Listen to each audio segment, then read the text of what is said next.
If you've ever been made to feel like you're too much and not enough at the same time, then this is for you, because I'm gonna share what finally made me stop rejecting myself. If there's ever been a moment in your life where you felt like you've had to shrink to belong or perform to be accepted, then this is for you, because I did this for years until I realized exactly how to stop and how to practice doing something else. This shoot reminded me of that mental journey, and I want to share exactly what I did to help myself get out of the trap of connecting my self-worth to my self-esteem. The gag is, I used to think self-esteem and self-worth are the same thing, and it wasn't until I learned how to differentiate between the two that I finally started to help myself. Things finally started to get better for me, and I'm going to break down exactly what I did, why I needed to do it, what you can do, what I learned, all of that stuff. I'm a Black model living in the Western world, and I work in an industry that exchanges your appearance for your success. Now, isn't that a great idea? But the reality of being a Black model is not what people think. I learned very quickly that Blackness within the context of beauty was treated like an inconvenience. Hairstylists are not prepared for your hair texture, and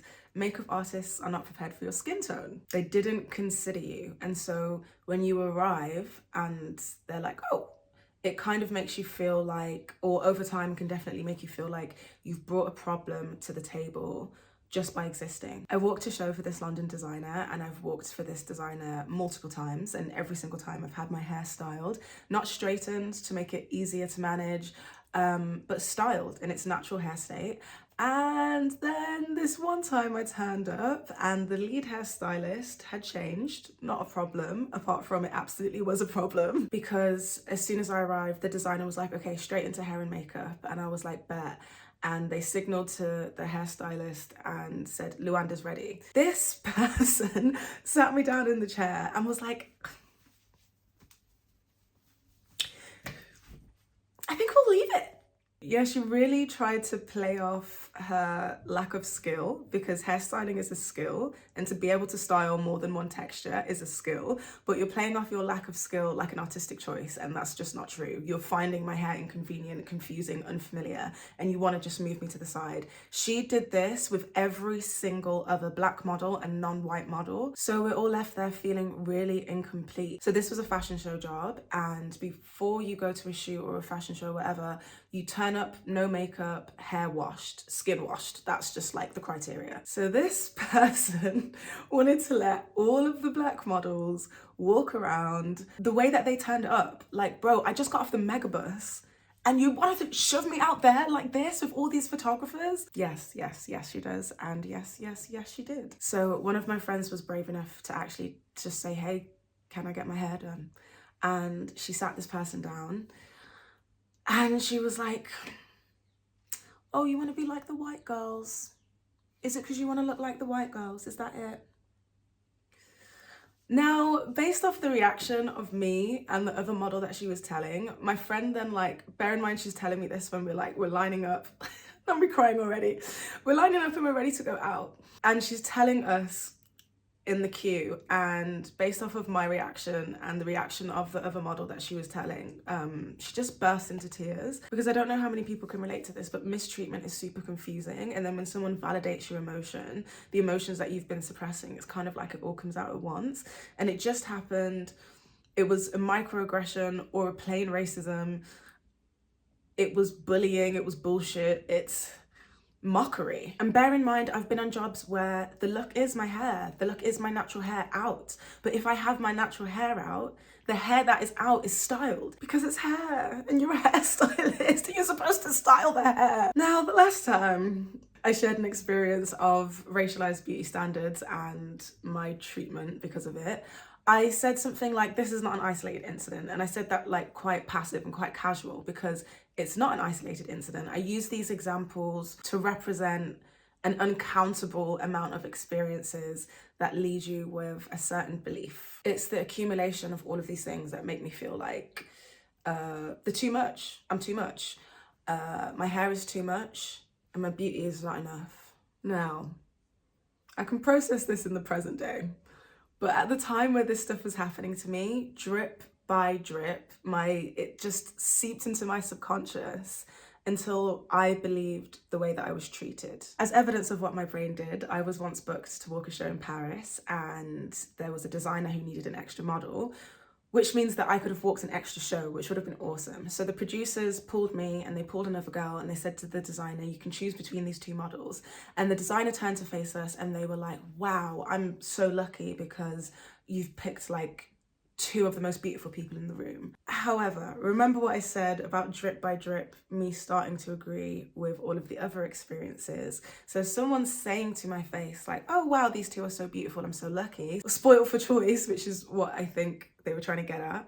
But my tortured brain was like, he's making fun of you, he's lying, he doesn't think you're beautiful. Why would he think you're beautiful? He's gonna give it to the other girl, of course he's gonna give it to her, you should just leave.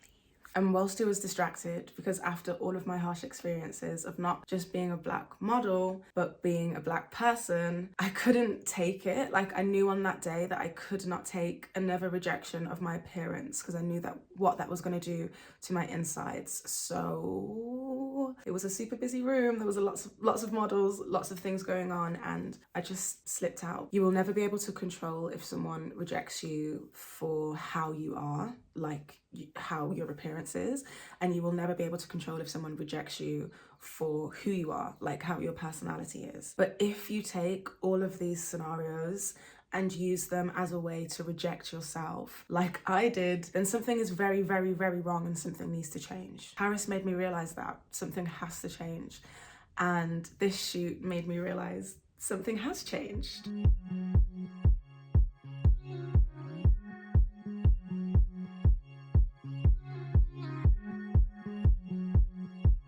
I learned something in therapy that has been serving me. It has been such a powerful gift for my perspective, helping me understand myself past and present. My therapist taught me that self-esteem and self-worth are two different things, which might seem obvious because obviously they're two different words, but I thought they were synonyms. And there is an overlap because both of them refer to self-concept, which is the way that we think about ourselves. But there's also a difference between the two, and learning this difference changed my mind. My understanding is that self-esteem refers to individual characteristics and qualities, but subjects to external factors. So whatever you have, but what you can't take with you, right? Because I think of people as souls, which is energy, and the energy is the only thing that still exists when a person leaves their physical body or leaves this physical world. So your self-esteem is based on your relationship with your physical world things, like your appearance, your accomplishments, your capabilities. Let me ask you some questions so we can see where your self-esteem is at, okay?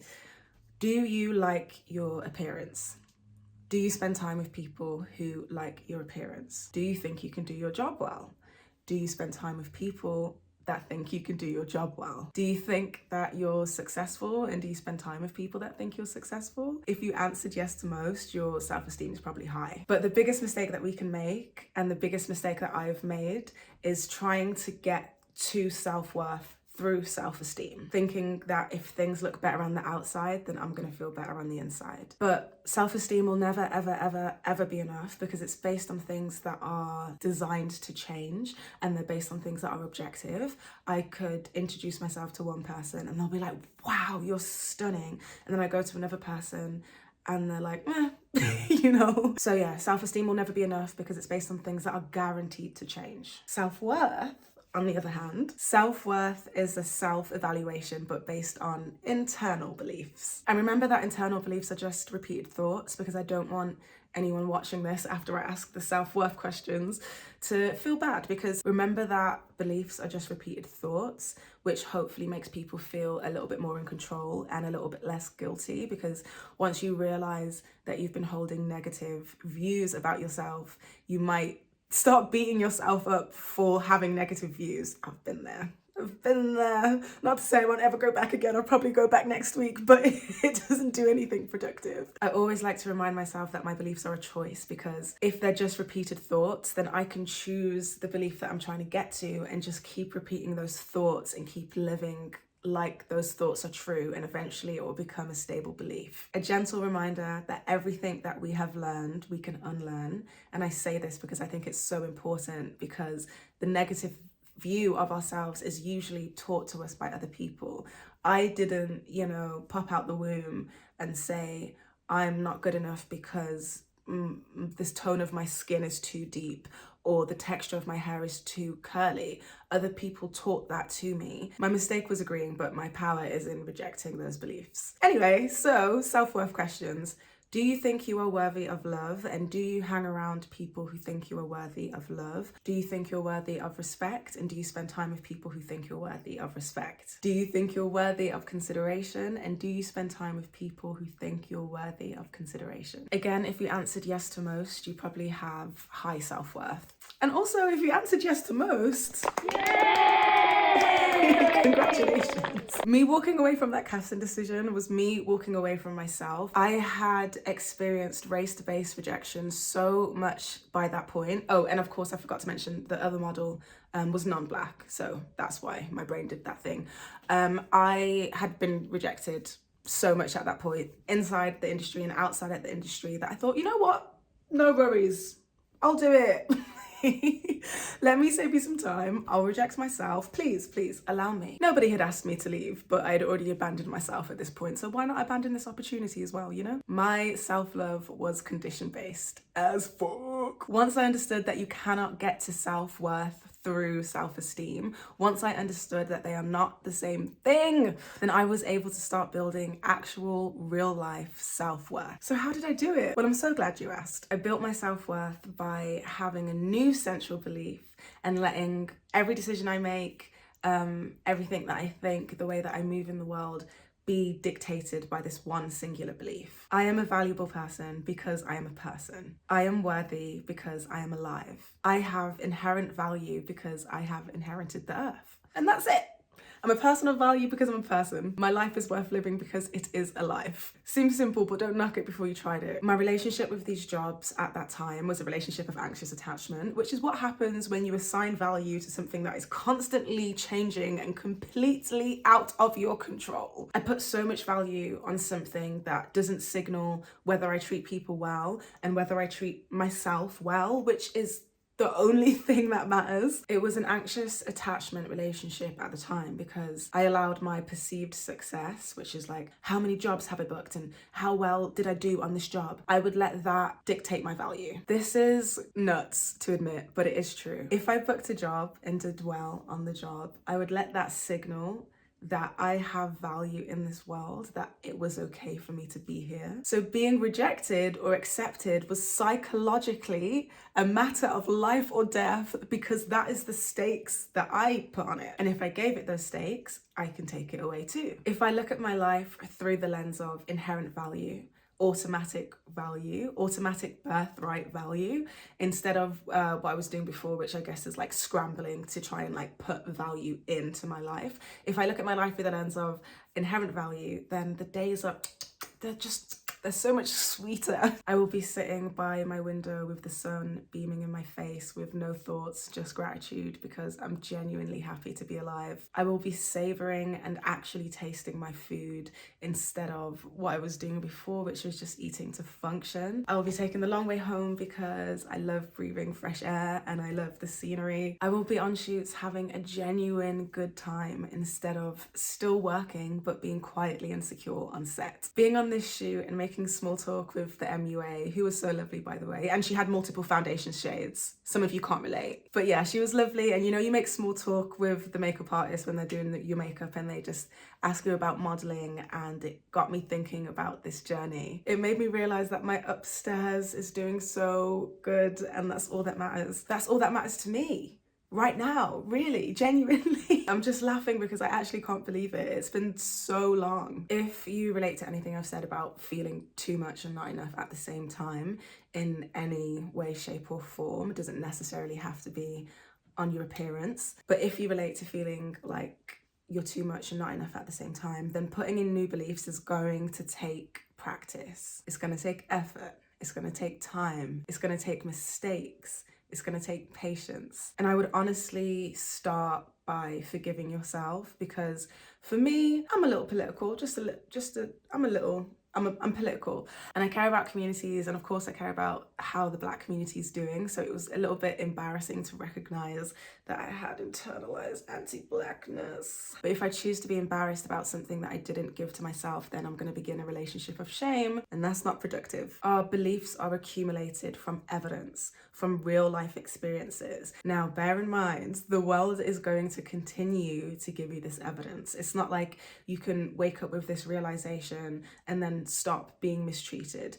I'm gonna continue to receive racism until the day that I die. It's a sad thought, but let's not dwell on that. My perspective didn't change because people stopped mistreating me. My perspective changed because I committed to stop mistreating myself. And it feels hard at first because it is effort, but after effort comes ease. And here's the evidence, because I'm in my ease era. I have been committed to this for so long that I forgot why I even started. I forgot that I started. I've been so committed to this perspective shift that it's my current perspective. And what once felt super impossible now feels completely casual. I can feel pain when I remember those stories. Obviously, I was crying a little bit, but they're memories now. They're actually memories and they're not beliefs. Turns out that you never, ever, I need a megaphone, but I don't have one, so my hands are gonna have to do. But turns out you never, ever have to earn your worth. Your only task is probably gonna be remembering that it exists. Have you ever been made to feel like you're too much and not enough at the same time, bestie? If you have, I'm sorry, that sucks. But tell me about it. How do you feel now? Are you feeling better? Have you figured out how to help yourself? Has what I've said been helpful to you to help yourself? What started it? What do you think is going to stop it? Has it been easy? Has it been hard? And do you have help around you too? And if there's anything that you want to hear more of or hear less of, then please let me know. I can give you more horror stories because I've got plenty of those. I can give you more triumph stories because I also have plenty of those. If there's anything maybe more practical, like how to get agents and what it means financially when you do international jobs, and just anything, getting started or keeping going, let me know. I can do step-by-step guides, I can do stories. Anyway, take care of yourself, take care of everyone else. You're already more than enough.